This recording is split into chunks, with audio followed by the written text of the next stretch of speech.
Good morning, guys. It's time for us to unpack some of the BS that's been said about Jesus. All right, and it's time to reset his message so it's actually logical and in alignment with a loving God, which is what Jesus came here to do. The first two things Jesus said you needed to get rid of were the building and the book. Those were two massive things Jesus was always stepping in on: the law and the building. Stop it. You don't need to go into a building to access God, and you don't need a book.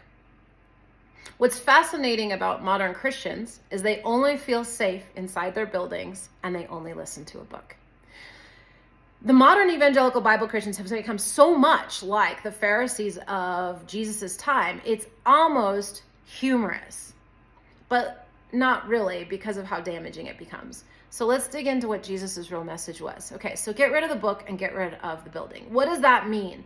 What Jesus was getting at was, look, Jesus came to save you from sin, but not to die for you. You can't die for someone else's sin. The idea is preposterous. That comes from an old Judaic principle in the Old Testament that said the only reason Jews could go to heaven was because they knew to sacrifice animals for their sins, so they had a way out and could go to heaven, right? But it was all around blood sacrifice, that something had to die for your bad deeds. And so the Gentiles were just screwed. And the Jewish old world lore of the Old Testament, like, they were all going to hell, right? Because they didn't have this out. That's why, per the New Testament lore of evangelical Bible Christians, you needed a sacrifice, an ultimate sacrifice to save the Gentiles, because they're actually going off the old Judaic biblical law, or the law that Jesus said to throw out. Now, is Jesus going to tell you to throw out a law before he goes and fulfills it? And let's be honest. First of all, one person dying for trillions afterwards is not that inspirational. If I could go die just for the 8 billion on this planet and their redemption, I would do that. Like, okay, so it's 8 hours, 24 hours of deep suffering. Women go through labor doing that all the time to bring life into this world. It's going to suck. But if it literally saves the souls of 8 billion people, that is not an inspirational act. I'm not moved by Jesus dying for 8 billion people if he could really save them. That would just be a normal, basic soldier, really. And yet you want to make him into God because of that? So no. Jesus came here to tell you that sin isn't real. Wouldn't that make a whole lot more sense? You don't need a sacrifice. Everyone goes to heaven. Why? Because your God is loving, because you are unconditionally loved. As you were told, God made you because it loves you. This idea that you could be bad. Now let's dig into that, right? Okay, so the whole idea that you could be bad is based on this concept that God put his ultimate loving, dearest, sweet baby thing into a garden that was perfect. But he just put a cookie in it. Now I want you to remember you're a baby creation in this garden. So let's make it your toddler, or a toddler you know, okay? You got a playpen for a toddler to be in your living room. You've play-proofed it. That's what God gave us in this Garden of Eden, a play-proof place. Except supposedly he put one tree in it, the tree of good and evil, and said, just don't touch that. Now, I want you to think of putting a cookie around your toddler in a safe play area where everything else is good, but one thing they're not supposed to touch, and then you tell them, you can have everything here, everything's safe, but don't touch the cookie. Tell me how long the toddler is going to last. Now, what's amazing about this is God's perfect creation doesn't actually touch the cookie. We didn't touch the cookie. But God somehow in his perfect garden let a snake in. And the snake convinces the toddler to eat the cookie. Now, if God's all powerful and this is an all safe garden, I want you to think of a safe playpen you've made for your toddler, right? Other than the cookie. If a predator got in there and got your child, is that on the child or is that on you who set up the safe environment? And I want to remind you that we're talking about an all-powerful God that set up this garden where we're safe, but a snake got in. So God's in on the joke, right? There's only two options here. Either God is capricious and a jerk and was messing with us, like, ha ha ha, baby God, or like baby creation. You just go in there, I love you, I really do, but don't touch that, and I'm going to let an evil thing in to convince you. And then once you betray yourself, I'm going to let you take the hit for that because you're too young to understand that I set the whole ball rolling. That's a cruel parent. That is not a loving God. And I want to remind you that this love, this unconditional love of this God that's talked about in all ancient texts, that lives deep in your heart, a deep knowing that you have a good Father. You do know this deep down. It brings you so much peace. It brings such a different feeling to your being to believe that something created you in love. And you don't need to know anything else about it. Forget all the friggin' lore. I'm going to help you with that. Like, look at this. It's all BS. Jesus came down to say, look, if God's loving, he didn't set you up in a garden like that. Sin is actually defined as a lack of love. The only thing you can do wrong on this planet is love it not enough. And the main mechanism that happens through is judgment. Jesus came to tell you that sin wasn't real. Now, I want you to think about a whole different kind of Christian message. And we're going to go through a few. So first of all, Hades was added to Christianity. So at the time of Jesus, there was no such thing as hell. There wasn't. Hell is a condition here on earth.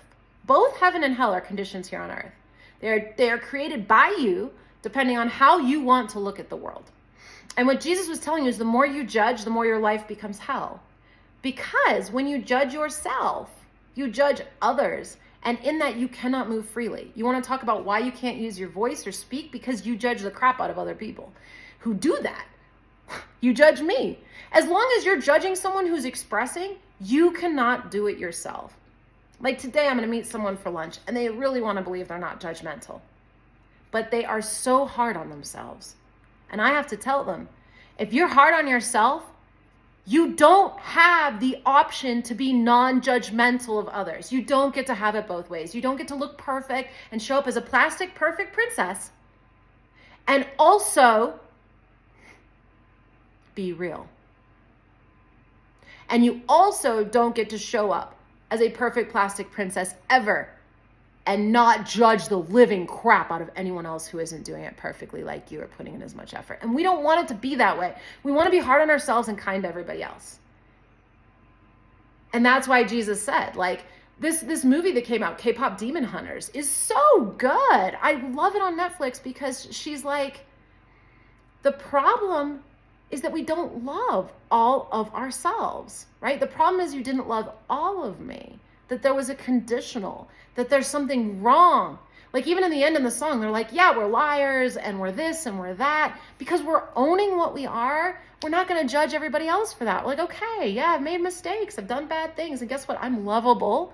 My creator unconditionally loves me, even if I can't understand that. So Jesus came here to free you from the Old Testament law, saying you didn't need to sacrifice animals anymore because none of it was true. There's no hell.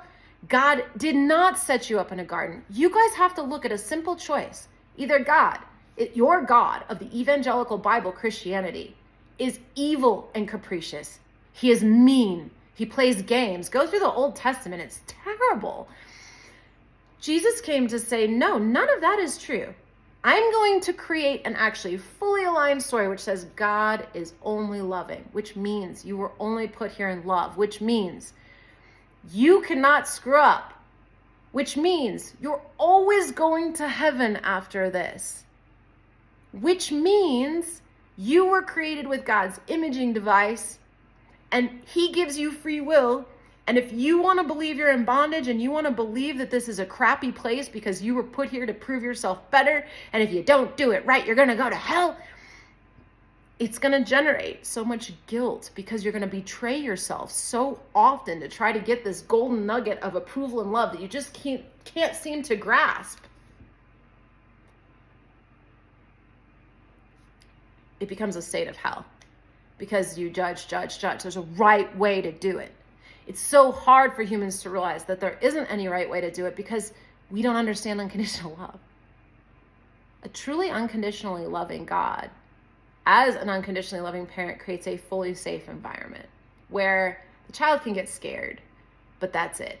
You can scare yourself. That's your free will. If you want to live a miserable life full of what is perceived as violence and anger and hate, that's fine. But your body will pass away and your being is completely safe. You are an eternal being. Okay, so Jesus didn't die for your sins. He came to tell you sin wasn't real. Doesn't that make a whole lot more sense? When you love this world so hard, so I want you to think about Christianity without hell. And I want you to think about Jesus's initial message, which would have been this. If you love this world enough, you can make it heaven. Things will heal around you. Everything will transform around you if you love this world enough. If you believe that your Father in heaven really made this world loving and every single person in front of you is perfect, it's just their illusion about themselves and all this BS they've been filled with. Forgive them, Father, they know not what they do. That makes them so confused.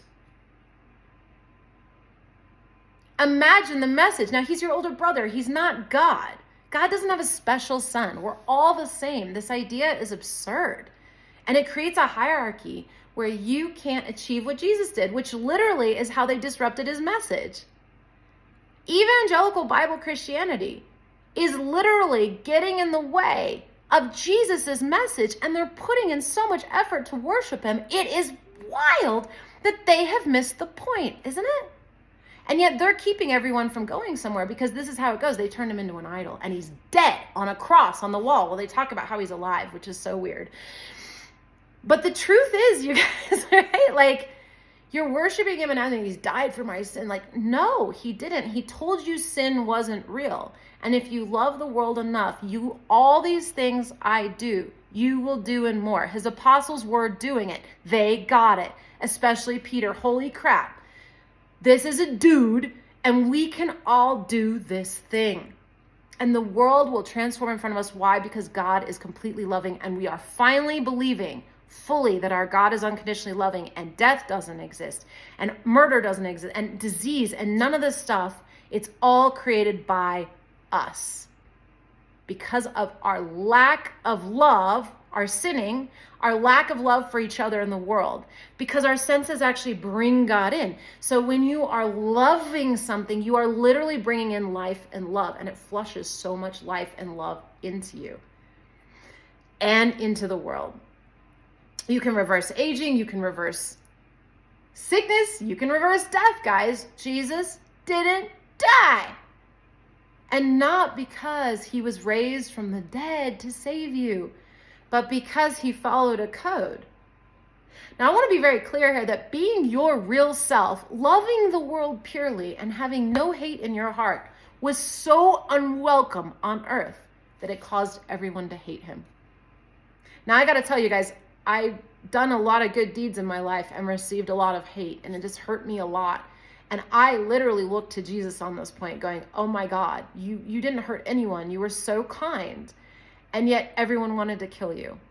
And I'm beginning to realize that. That's part of this push up against, like, when you start to really step out and be your real self, you must be ready, because the world doesn't want it. The world actually, so Jesus changed the world. He actually overcame the world. The world is different. It is easier for us to achieve what he did because he was the first one who did it. But the game is so masterful. It took his message and turned it in a way to keep you trapped here for another 2,000 years. And no one, not a single Christian has been like, maybe we're missing the point because we were supposed to be divinely healing. No, every single one goes, no, I'm just going to say this 5-second prayer in church, still keep living like a jerk, not change, and assume I'm going to go to heaven after I die. And everyone else is going to go to hell. So first of all, the self-righteousness that Christians experience often when they say, I'm going to heaven and they're going to hell, shows you right there that it feeds the wrong wolf inside. It's a vengeful wolf. Well, you're going to go to hell. That doesn't work right. The call of the Christian is always to forgive. And when they added hell, unfortunately what happened is Christians got to stop forgiving. Before then, you have to realize the message from Jesus was literally just, the only reason to enroll people in this faith was not because you're going to eternal damnation. It was solely on love and the power that love creates. That if we come together and we love, that God always provides, that there's something very funny about this reality. And that if you believe the right way, the reality in front of you changes, and how you experience it changes it. And Jesus was showing people that. Like, look, if your love is high enough, if your love quotient, the world changes. So people are like, oh, holy crap, this guy's onto something. He's healing people. He's bringing a whole new sense of hope that there's like an actual God that created us with love, that wants us to be happy. And as we move with it, we gain in power. People heal, food shows up, like everything we want. We're happy, joyous, and free. But eventually, if you get too happy, joyous, and free here, you will evaporate. Like, this is a physical realm. You won't be perceptible anymore because you're vibrating so fast, because you're an energetic being at your core. So once Jesus started to evaporate, right? Yeah, Peter and his apostles kept doing it. But Paul got in there with all of his judgment. And you never read about Paul healing, interestingly enough. At least I haven't yet. You hear about Peter. And Jesus said Peter was going to build his church. So it's very important to understand here that Jesus didn't die on a cross. He's not a blood sacrifice from God. There is no way for something to die for your sins. Sin is a lack of love. It's not an act. The only way to shift out of sin is to love more. It's to forgive the wrongs you think you perceive in front of you, which is falling into temptation to judge another. When you do that, you create problems for yourself, because as you judge them wrong, as you fear them, you empower that part of them. And regardless of what they are, because of metaphysics and the rules of this reality, you are going to perceive them as harmful, and they can harm you. When you realize that they can't actually harm you, it is the perception of harm. It is the illusion of harm. That yes, you could even kill my body, but I am an eternal being. There's only so much damage you can do to me on planet Earth. Literally, it's just a game. I'm just here to graduate. Like a video game, I get as many unlimited lives as I want, and I'm coming back in 30 to 40 years. You know, if every single person on planet Earth knew they were coming back, they'd have a different attitude about how they care for the planet. Like, you're going to be cleaning up the trash pile in the ocean. Would you like it to be this lifetime or as another one? Things might be a lot worse in the next one. Maybe we should clean it up now. But it's going to happen. Like, it's like, you can't. And I think it's so funny because humans want to get out of it. And I can even see it in my parents. I see it in the baby boomers. Last time I talked to my parents, they're talking about heaven and how they don't even, it's end times and the tribulation's coming, but they don't even care. They care about heaven. And it's like, guys, do you know what heaven really is? Let's have a conversation. Everyone goes to heaven. Isn't that great news? Not everyone enjoys it right away because it's a lot about reflecting on your life. Guys, this is an educational experience. When you go to the other side, you review what you did here so you can learn. You don't know while you're here what's happening. You're too focused in your physical form. But you do have a spiritual self that is picking up everything and talking to everybody else's everything. You can develop capacities, I am, and it's a bit overwhelming, but to pick up on a lot of that with people. And it's amazing everything you can learn, right? I can garner a lot of data, and probably I'm learning to, or maybe I already knew how, evolve while I'm here. Most people have to pass away and go and view in the non-physical form the choices they made and how it impacted everyone. So you are going to walk through every choice you made and how you made everyone feel. You can't escape that. And isn't that justice at the end of the day? Guys, you don't have to enact justice on planet Earth. Justice is something that comes from one thing only: someone being in your shoes and realizing how they made you feel. And you being in their shoes and realizing how you made them feel. And suddenly complete mutual understanding is achieved. There's no more judgment. We all know where we stood. And we go, wow, I could have done this differently, that differently. And we all learn. And then you come back to play again because you have a logical, loving God that has created a safe environment for you to practice creation until you can fully tether to knowing that your God is loving. Like, you will not get lost again after Earth. You will not. You will always know, no matter what is playing out in front of you, that God loves you, that you were created by a loving God.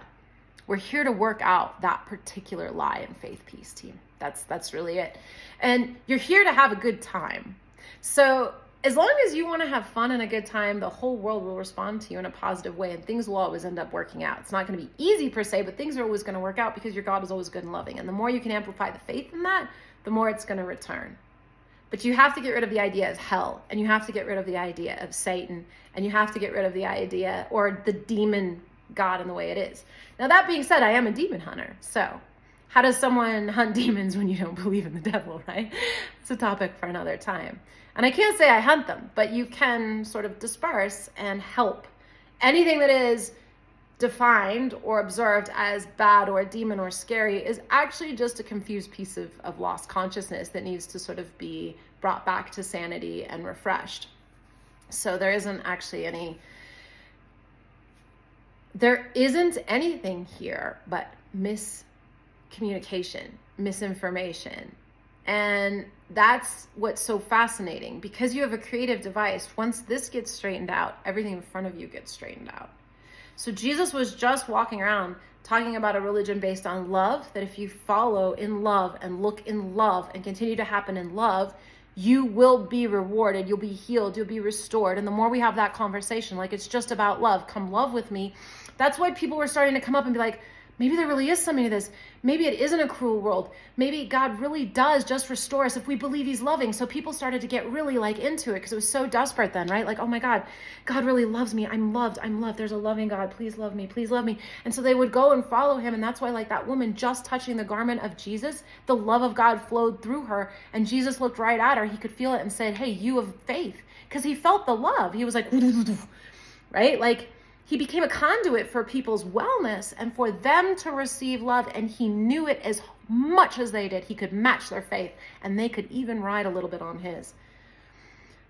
I've been working so hard to get that faith. And I got to tell you, I feel so weak in some ways, and I shouldn't say that. But I really feel like I should have more faith in that than I do.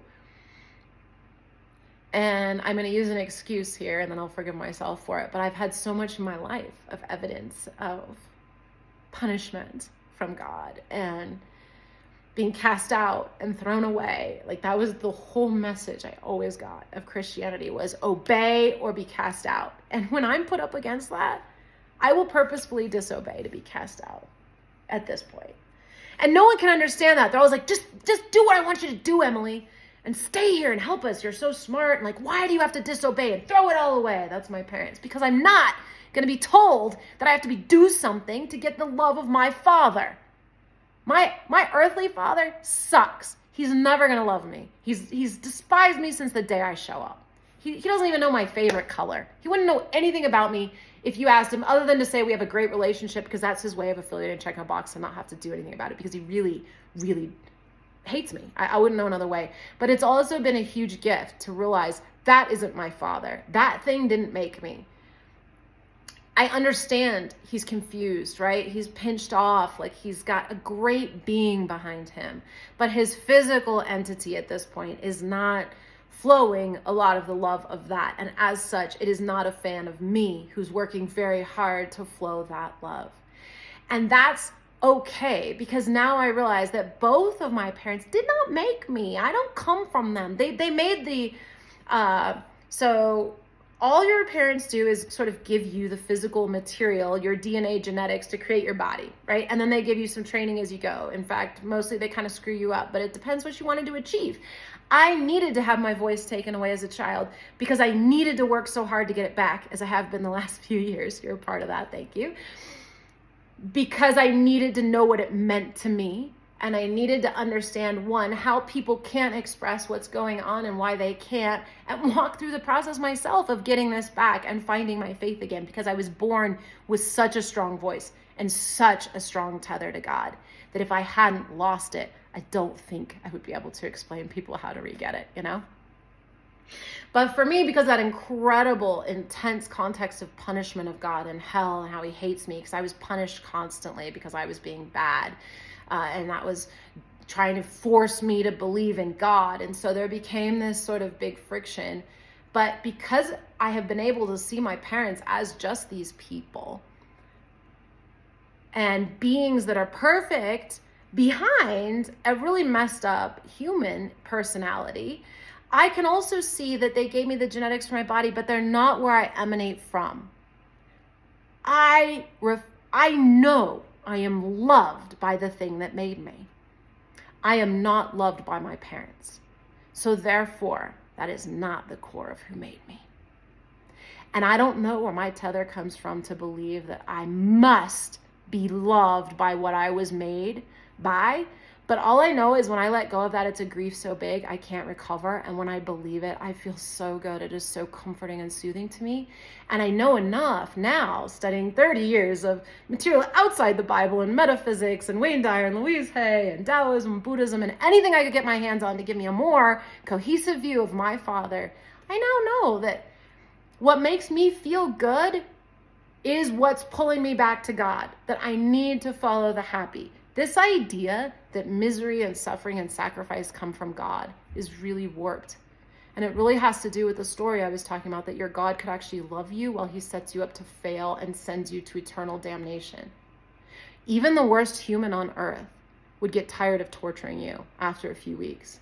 Maybe a year if you really did something terrible to Putin or Kim Jong-un, but they'll still get sick of torturing you. No loving God could ever put his precious creation anywhere it would be tortured at all, much less eternally in reality.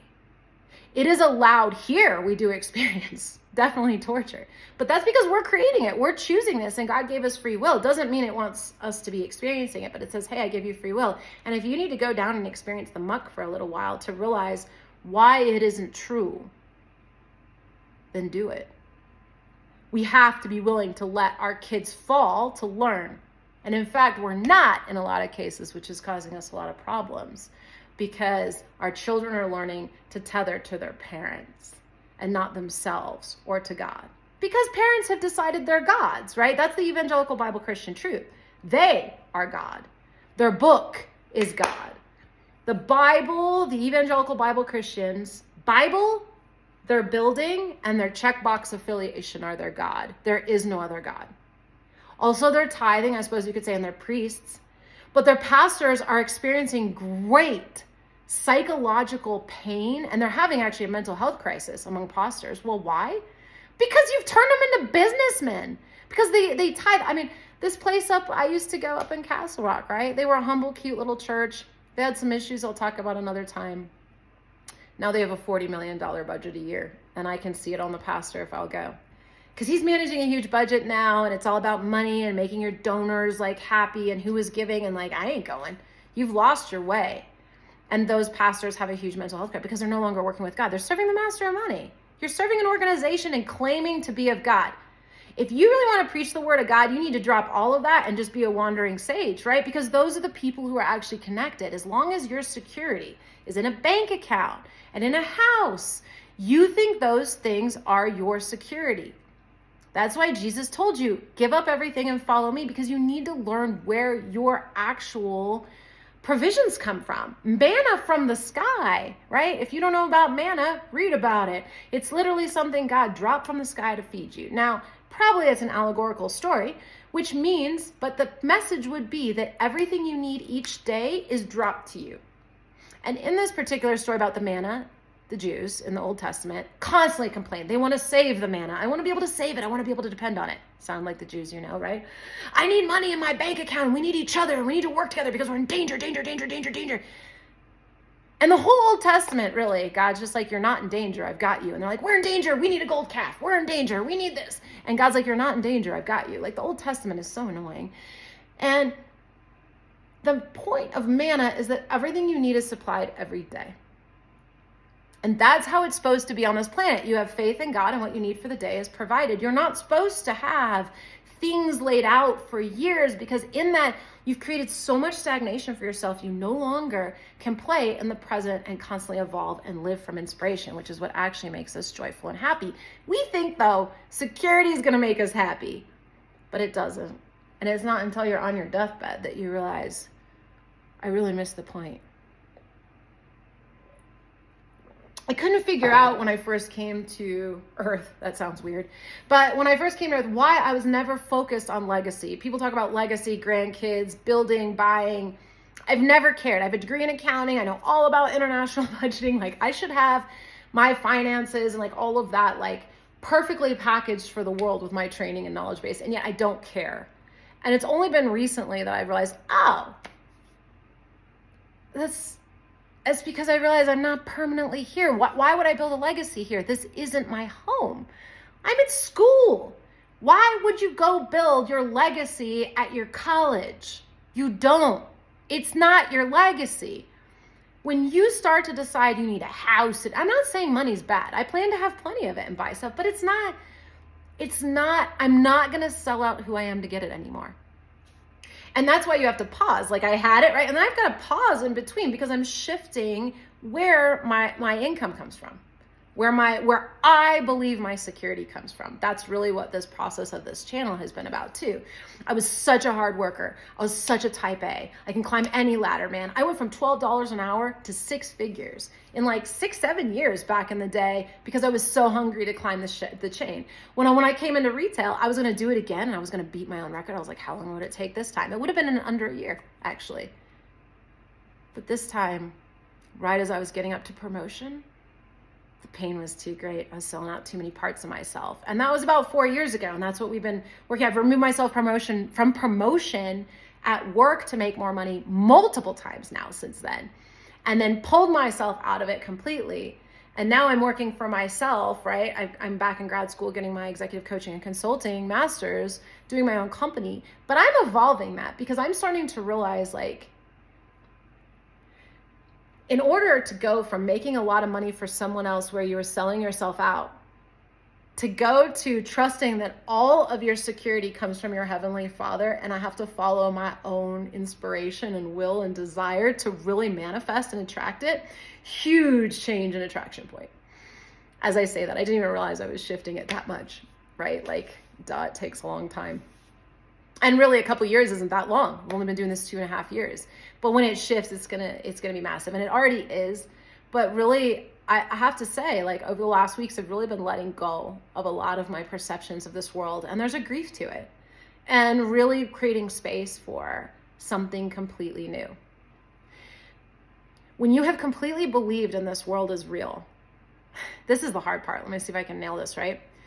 In order to truly shift where your abundance comes from versus like job in this world and like God and some kind of spiritual realm, like the physical versus the spiritual, right? That's really what we're talking about. It's the two masters. It's the money, and you get money either way. So I don't want to confuse it that way. It's that I have to do something or sacrifice something, give up a piece of myself to the physical world, and I'm enslaved to the physical world in a way to get what I want. And the other one is if I follow what I want and my own happiness and do whatever I feel is best for me and feels as good as possible, my Heavenly Father provides for me in ways I can't even imagine. But they're not predictable. My parents don't know where it's going to come from. I can't tell them, right? And so that's why we get really attached to this one. So when you are letting go that this is where your safety comes from, right? And you're shifting over to saying like, everything comes from me being happy.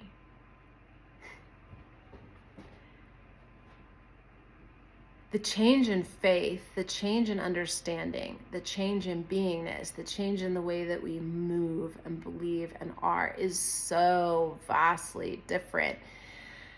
It takes, I don't even know, guys. It's so hard to explain because the shift in understanding has to come from within. And there's such a grief. I think that's what so that's what I was going to say. Sorry, I lost my point there for a second. There's such a grief because this feels real. When you have put your faith in this, the people in your life are real. What your parents said really was meant. You know, what your bosses tell you is true. Like, this is the world we live in.